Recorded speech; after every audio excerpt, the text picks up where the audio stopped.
thank you for joining me here at Why the Book Wins. My name is Laura, and today I am doing a August reading wrap-up slash a ranking of the books I read in August, because how I do it is I talk about the books in order from the one I like the least to the one I like the best, and then the best book of the month goes head-to-head with the current 2022 champion, which currently is Bullet Train by Kotaro Isaka.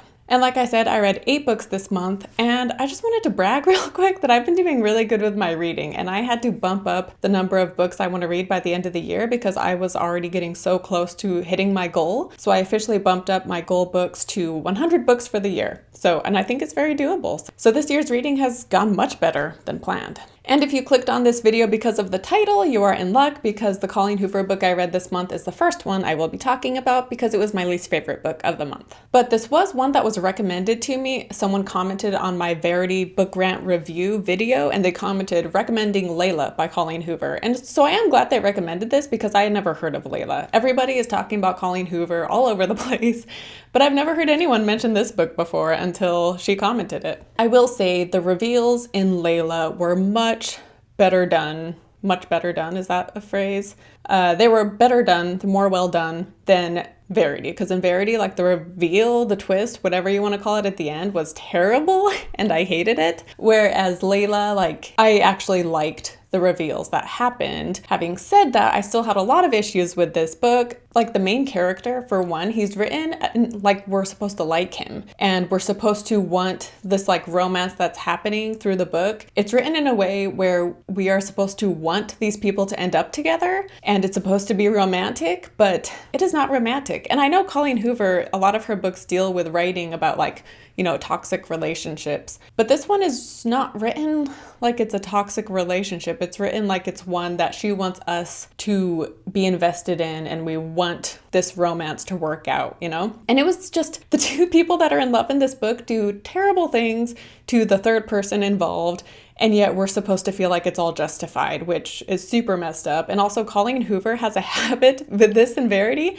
It involves a man who falls in love with another woman while his current girlfriend or wife is currently like sick or comatose or recovering from an accident. Cheating is not romantic, especially when your current significant other is sick. You know, in both Verity and here in Layla, the main character has a hard time connecting with his current significant other. And so it's therefore supposed to be okay that he falls in love with someone else. Also, his name is Leeds Gabriel, and this is written as if it's supposed to be like such a cool name because he's in a band, and it's like, ooh, that's like the frontman name because that's so cool sounding. But Leeds Gabriel like stumbles off the tongue, and I thought it was a terrible name. But yeah, this book is written as if we are supposed to be rooting for like the main romance that is going on, and I was not rooting for them at all, and I just thought it was messed up.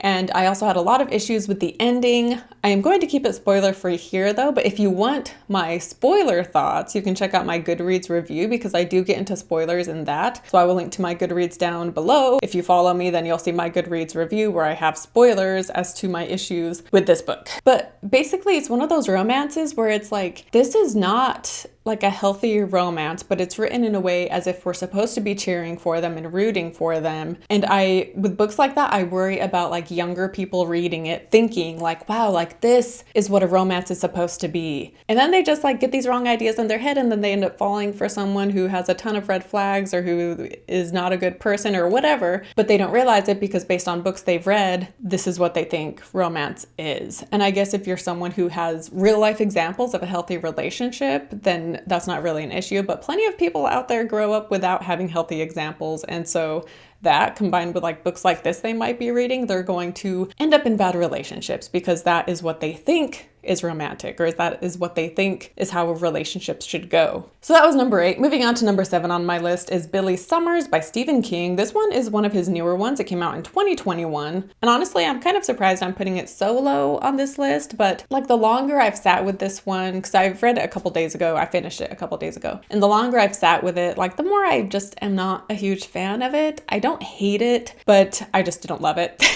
And at the halfway point, like 40% of the way through the book, it kind of takes a turn and there's a big change that happens, a new character is introduced, and from there I started to like it less. So like the first 40% I was enjoying. The first 40% did remind me of 11/22/63 in some ways, and so I thought it was very reminiscent of that. But yeah, from there it takes a turn and is no longer like 11/22/63 at all. But anyway, and the elements in this book that I did like and I thought were well done are like themes that have come up in past King books I've read, and in those other books he talks about these things as well, and I think he did a better job, or just as good as he did in Billy Summers. And so the good things I liked weren't anything new really as far as Stephen King goes, and then there were just a lot of things I didn't like in regards to the plot and certain characters, and it was just, normal to Stephen King. There were parts where it was too much detail and things that I wish were just left out or just changed altogether. Having said that, it is over 500 pages, and I did read it very quickly because I was curious where things would go. Yeah, ultimately, the more I think about this one, the more issues I have with it. So that is why it is number 7 on my list. It is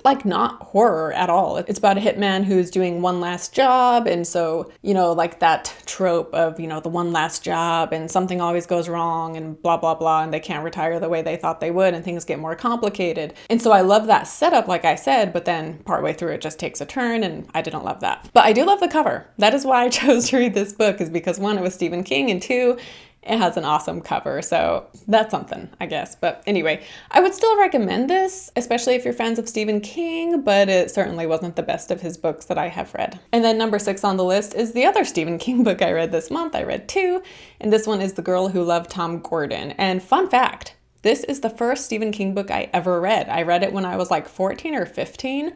And this is a good one for a younger reader to be reading because there's nothing graphic, it's not graphically violent or anything. There's no sex. There's not much cussing either. They might say the F word, but if they do, it's not a lot. And yeah, and I really like the simplicity of the story of a young girl who, she's 12 or 13 or 14, somewhere around there. Anyway, she gets lost in the woods and has to learn how to survive. And she, both battles with nature, but then she also uses nature to her advantage in order to survive, right? So the positives and negatives of nature. Sometimes it can help you. I mean, it does help us survive, right? But then at other times it can be so harsh and unforgiving.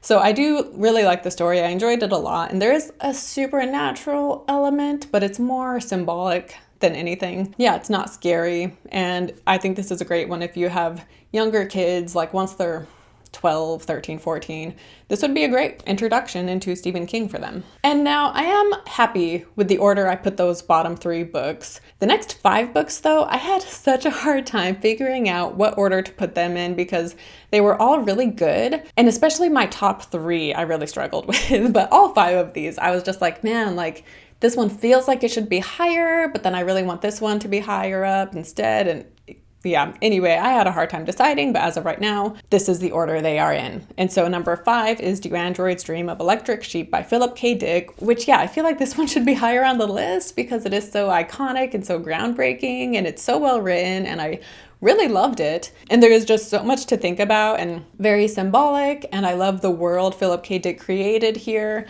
I would also describe it as abstract, which I guess is how you could describe a lot of Philip K. Dick books. But yeah, it was one I really enjoyed. It's my second time reading it. My first time was back in 2017. So yeah, this is a must if you're a fan of sci-fi, if you're a fan of dystopian futures, which I'm not a fan of dystopian books when it's YA. So when it's more adult, I guess. And also this one was written, in the 60s, whereas books that are written these days that are a dystopian book, I'm just not a fan of it. It seems like it's overdone and they're not as original as they used to be, whereas this one is very original and I would highly recommend it. And my book first movie for this comes out in a couple of weeks, and I have a guest on, and I thought we had a great discussion about this book and movie, and he loves the book and movie, and so I thought he made some really good points and has some really good insight. So look forward to that episode because I think it turned out very well. Number 4 is Blonde by Joyce Carol Oates. So I started this book in July, so it took me less than 2 months to read it. So it is 750 pages and there is no audiobook, so I just had to physically read the whole thing, which I've read long books, but usually I go back and forth between reading it and listening to the audiobook, whereas this one, that was not an option. So I feel like it was an achievement went when I finished this book. By the way, there is an audiobook, but it's an abridged version, and they cut over half out of the book for the audiobook. So I'm curious to listen to that one and see what they cut out, because I do think there's things that could have been taken out, but to take out so much, like, I'm curious what was left after they took so much out of it. But anyway, so if you're getting the audiobook, just be aware it is the abridged version. Anyway, so this one, still have mixed feelings about this. I will be doing a book review video for this. It will be out probably in a week, but it is of course a fictionalized retelling of Marilyn Monroe's life. I don't know if retelling is the right word, because it is a lot of real events. It's like historical fiction, because she does take a lot of things that actually happened, but then she also embellishes on things, you know, conversations that happened behind closed doors, which obviously we have no idea what was said. And so she embellishes those aspects, and she does change around some events. Anyway, I thought it was beautifully written, and it actually wasn't hard to read. Well, I mean, like, it wasn't hard to read as in it was an easy book to pick up, because I was curious where things would go. Even though, I mean, we all know what happens to Marilyn Monroe, but I was still curious to see, you know, how she would describe certain things in Marilyn Monroe's life. And so it was an easy read in that sense, and that I was always intrigued and interested. Having said that, one of the reasons it took me longer to read was because I did take breaks, because there were times where it was difficult to read because of the subject matter was just very heavy at times and very upsetting, because Marilyn Monroe was constantly objectified and sexualized by the men and some of the women around her in her life. And so it could just be very heavy-handed, I guess, at times, and it was just so much, and it was just a lot. And so there were times where I just needed to take a break from that. And like, where's the line, right, between Joyce Carol Oates writing about the female experience and Marilyn Monroe's experience in particular, where she was taken advantage of and objectified so much, but then where's the line where Joyce Carol Oates is objectifying her too much too, right? Like, I don't know. I feel like she could have toned it down like just a tad, because it was a lot. But I mean, she does show Marilyn Monroe as being someone who was smart. You know, she was more than just her looks, of course. So she does provide that balance. But yeah, I think like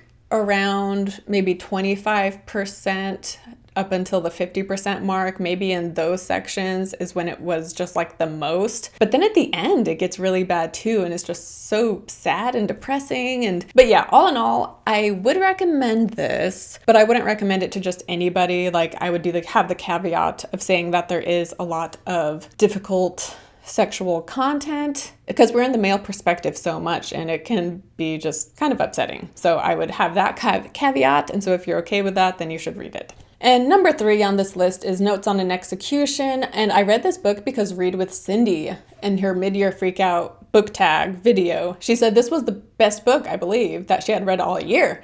And so I love With Cindy's channel. I think she's one of the best like book reviewers, because there's booktubers I watch and I enjoy, but they're not necessarily like the best at giving book reviews. Whereas with Cindy, I mean, she's crazy popular. So obviously I'm not the only one who thinks this, but she does great book reviews. I think she's just so eloquent. Anyway, so I was very curious to read this one, and I loved it. I thought it was incredible. It, again, is like a tough subject, but it's written in like such a beautiful and yet also a painful way.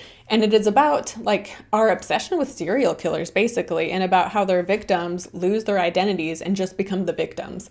And so we hear from the perspective of the killer, but also the different women in his lives. Yeah, we also have this section at the end, which was just so poignant and beautiful. And yeah, I thought this was beautifully written again, and it is just very thought-provoking. So I would definitely recommend this one.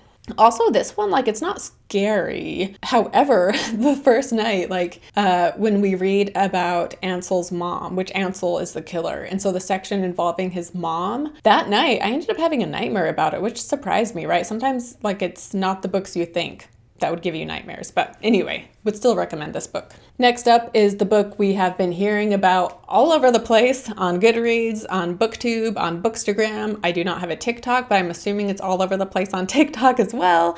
And that is I'm Glad My Mom Died by Jennette McCurdy, the memoir by the woman who starred in iCarly and Sam and Cat. Anyway, this deserves all the hype it is getting because it was so good. I have a book review video if you want to hear me talk about it more in depth, but she writes this in like such a candid way, and it's just so funny and heartbreaking and eye-opening, and it's just amazing, and it is wonderfully written. Like, she has just this dry, bitter sense of humor, but that humor provides balance as she tells us about this abusive childhood she had with her mom, who had a lot of issues, as well as her time on these TV shows with just like manipulative, gross executives, as well as her struggles with addiction and eating disorders. Wonderfully written with a lot of humor, but then it's also, some tough subjects are talked about as well, of course. But yeah, it's amazing. I highly recommend. The audiobook is fantastic. And yeah, it deserves all the hype it's getting, as I said. And on to my number one book of the month, which again, I still stand by this as being my favorite for the month, I think. My top three books, it's hard because I feel like Notes on an Execution, I'm Glad My Mom Died, and this one, The Long Valley by John Steinbeck. All of them are so amazing, and they're all so different, so it's hard to compare them. For one, The Long Valley is a series of short stories, so that's very different right there. But also it includes The Red Pony. The last 4 stories in The Long Valley are the 4 stories that comprise The Red Pony, and I don't think it needed to be included in The Long Valley because I feel like The Red Pony is good just on its own. And also The Red Pony, they are all like coming of age stories because it is about a young boy dealing with these adult situations and these adult emotions for the first time in his life. And so I feel like those are just better on their own. Anyway, they're included in The Long Valley though, but most of these short stories show like the dark side to human nature, but it's just, again, very symbolic and very beautifully written, which Steinbeck isn't like a flowery writer, but he is a beautiful writer and a very vivid, great imagery, brings these characters to life and gives you so much to think about. Like after each story, I mean, I didn't always pause. I usually just went on to the next one, but I could have just like paused and really like thought about it. And I've thought about doing a video where I talk about each story in depth and what I think it means and how I interpret it, because there's just so much to each of these and they're just so incredible. Some of them are, one of them in particular, I mean, there's a few that are upsetting to read, but they're just so well written. Steinbeck is amazing. If you have never read him, I mean, a lot of these stories he wrote early in his career, so I don't know, people probably wouldn't say it's his best writing ever, but I did read East of Eden, which I own right there. I read that in 2020. And this is my first time reading him since 2020, so it's been a while and I had kind of forgotten what an amazing writer he was. And so reading this made me want to read Grapes of Wrath. And so I have my October lineup already of stuff I want to cover in October for Book vs. Movie that's more Halloween themed. But after that, I'm reading Grapes of Wrath because this book just like fanned the flame for John Steinbeck. So I'll be reading that one soon and we'll be doing a Book vs. Movie. But anyway, so I decided The Long Valley was my number one book of the month, which means, is it better than Bullet Train, which is my current 2022 champion? And it feels weird, like, I don't know, because it's a series of short stories. I'm like, does a series of short stories deserve to be a number one book of the year? Because it's not even it's not a novel. Each one is so short. So I think I'm still gonna say Bullet Train is still my current favorite. I mean, this month was tough because like I said, the top 5 books, I really enjoyed all of those. I mean, enjoy is a weird word to use when it comes to Blonde, but I think all 5 of my top 5 books are worth reading. So Do Androids Dream of Electric Sheep, Blonde, Notes on an Execution, I'm Glad My Mom Died, and The Long Valley. But then those top 3 are all so fantastic and they were 5 stars. And so it was hard for me to choose a number one. Anyway, ultimately, I'm gonna say Bullet Train is still my best of the year. Honestly, I'm kind of expecting to love Grapes of Wrath so much that maybe that will take over number one whenever I read that, whether it's this month or next month. Basically what I'm saying is Bullet Train is still my number one book of the year. However, top 5 books are ones I would all recommend. So I guess that wraps it up for my August reading wrap up. Let me know if you have read any of these books in the comments down below. And don't forget to subscribe to my channel if you are not subscribed. And thank you again for watching this video, listening to my podcast, all that good stuff, sharing this with your friends and family. And I will see you next time. Bye.